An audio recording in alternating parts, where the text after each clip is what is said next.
A lot can happen in a week. Join me as we look round the garden after the first proper cold weather of the season 2024-2025. So let's think about what's happened in the last 7 days since my last video. Remember, in my last video I said it's going to be cold this coming week and it's the last chance we'll get to see a lot of these tender plants looking good. I said this, and we've got wintry weather on the horizon. I would say today it's probably the last time I'm going to have a see of all these flowers and foliage looking so good, because wintry weather is on the way. We've forecasted temperatures down to -3, -4 next week. So things in the garden will look a lot different this time next week. And it came true. We had snow, and we had quite a lot of snow here.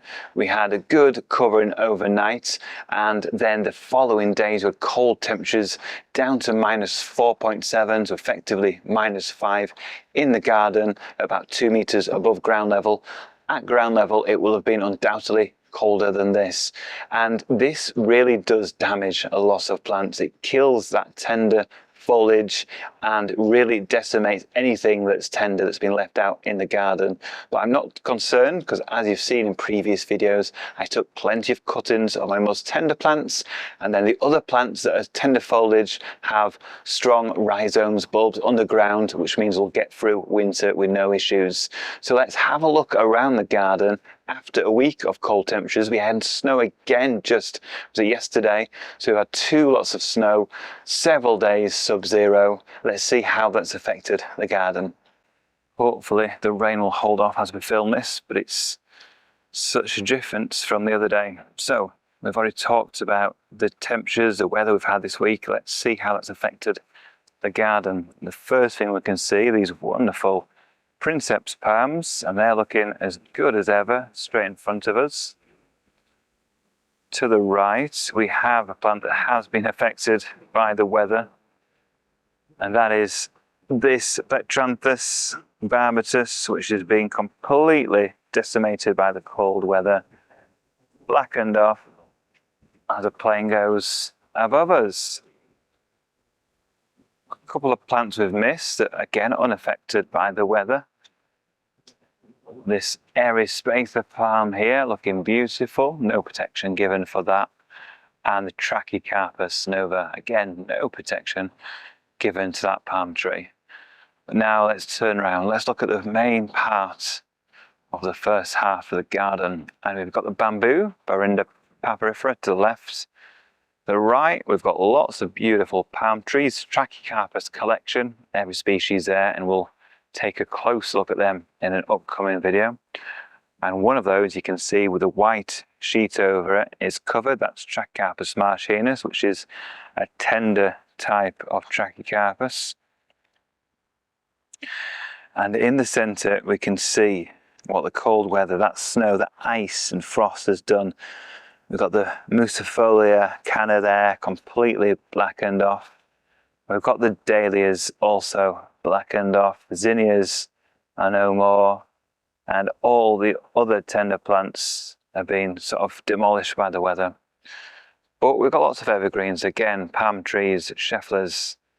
We've got the Fatsias, so we'll have a look at those as we go down this part of the garden. As we go through, forwards we've got more Fatsias, variegated types, Mahonias here as well, and they have been trying to flower, but the cold weather has sort of killed off those flowers, but the wasp is still trying to have a go. And then we'll look round and we can see tree ferns. So I've got the old leaves in the centre of the other plants around, debris, and we've also got down there a bit of fleece in the centre as well. And you can see the leaves overall are still green, so that one is fine. It's had snow in it, but that's looking okay. And another one further back, got a bit of fleece over the centre of that, and again that's mostly green, so that's being protected by all the plants above it, so that's good.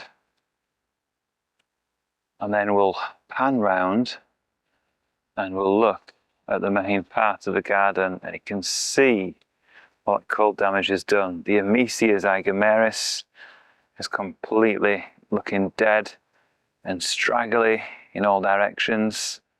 The statuesque stand of ginger, Hedychium fresiae there, that's all wilted back, still greenish, but completely killed the top growth there. And you can see, through the garden more now, you can see more gaps.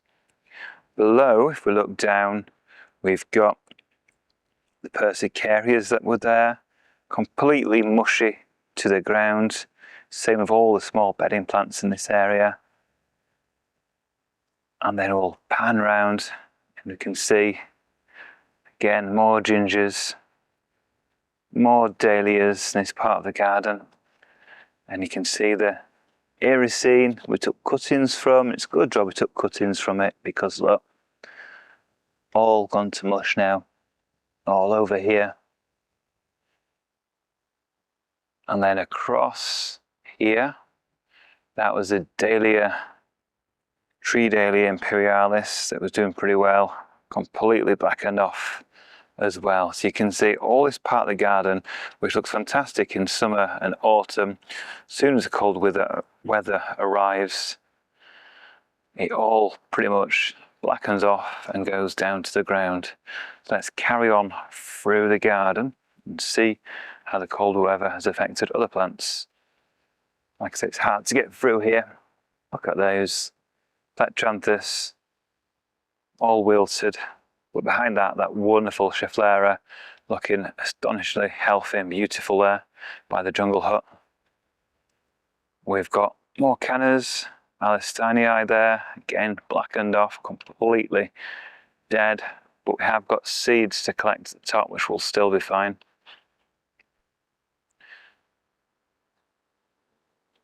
So we've got the hedge of bamboo and fatsias. They're good, they give a backbone to the garden.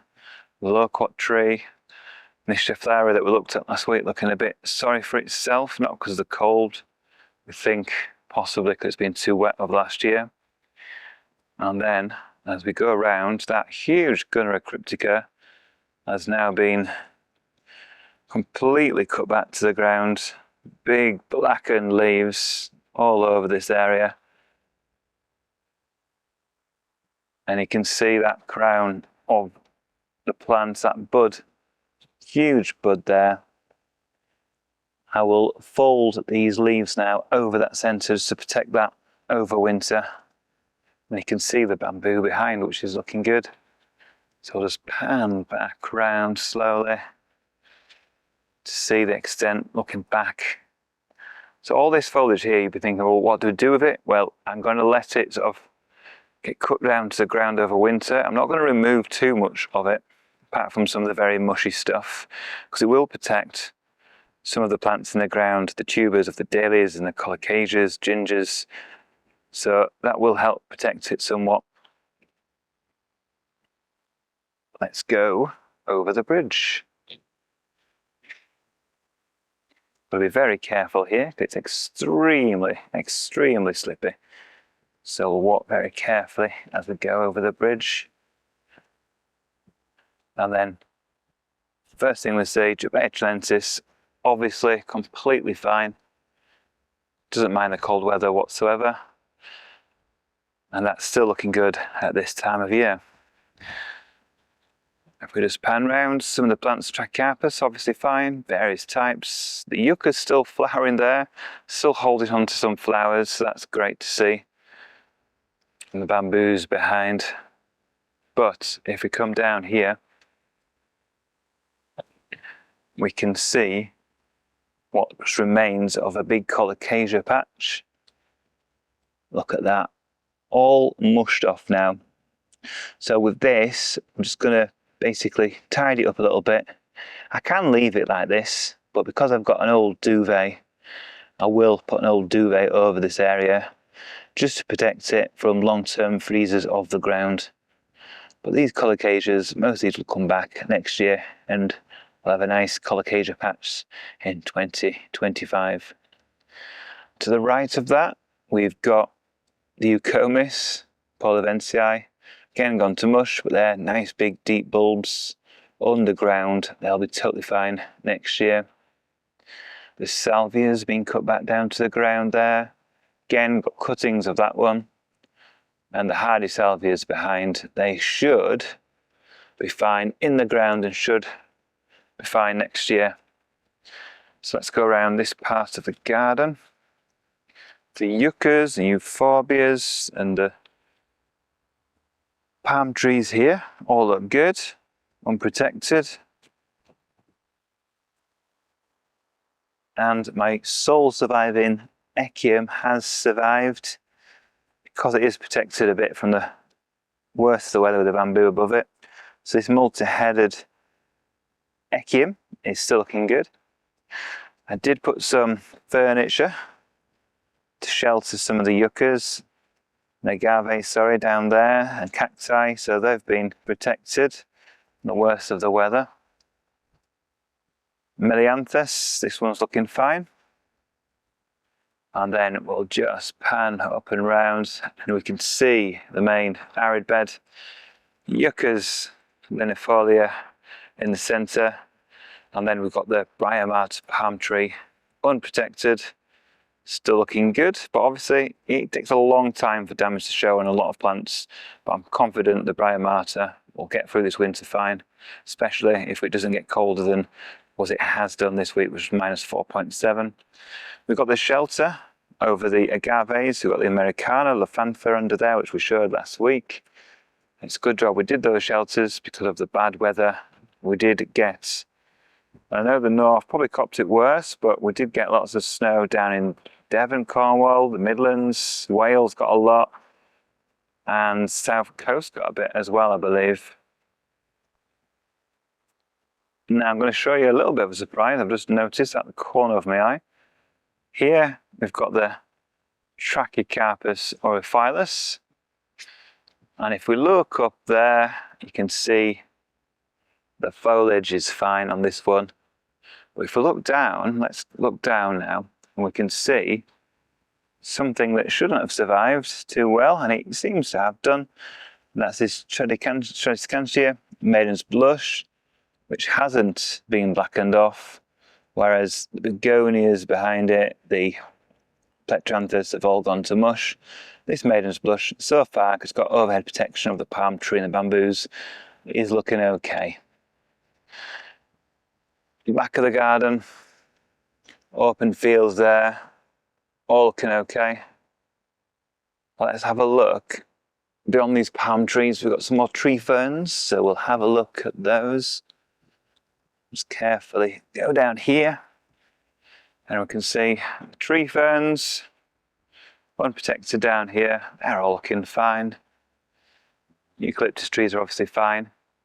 And if we look up, we've got a very large tetrapanax was trying to flower, and that's just about holding on to most of its leaves, but they will drop, I'm sure, over the coming days after that cold weather we've had.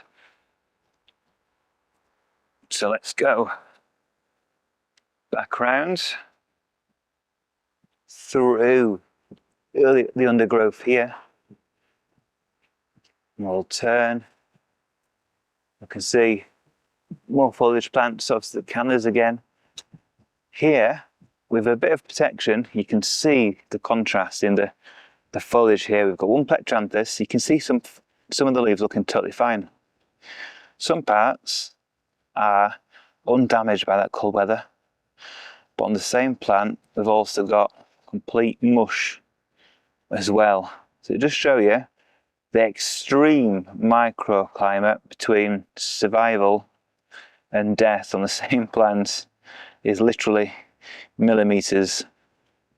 That's unusual to see that being so different in such a small space, but it does show you what a microclimate can do, and that is we're down to basically the foliage above it. So we just pan upwards, we've got these palm leaves, and where the palm leaves have protected the ground, so there's no snow or less snow, it means the leaves have survived on the plectranthus, whereas in a few centimetres away, they've completely gone to mush. If we look over there, we can see lots and lots of mushy foliage the amaranthus, the ricinus, and mainly what we've got here are more Colocasia pink chinas. So let's have a closer look as we go through here. We can see all that foliage. Again, these will be fine. These will get through winter and come back next year stronger than ever, I'm sure. And look at that wonderful yucca, linearis or lineafolia, completely unperturbed by the weather. And there's a closer look at the shelter, and those agave montanas looking totally fine underneath that shelter. It's done its job, kept the worst of the weather out. And that is a quick tour of the garden after the weather we've had. So the next thing to do is actually to have a sigh of relief, because winter's here now. Basically the cold weather has arrived. Those plants that were sort of hanging on have gone to mush. We can put the garden to bed now. We don't have to worry about it too much. We've got plants protected, and all we need to do now is tidy up a bit, maybe put a few more covers over the ground and mulch it with old compost and straw.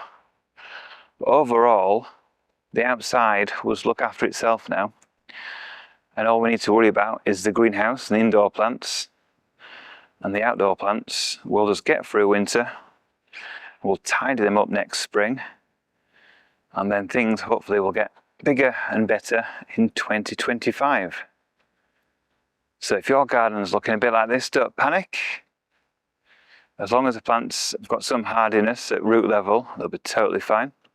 So thank you for watching this edition of Exotic Gardening. Join me next week. Well, I'll be doing more in the garden.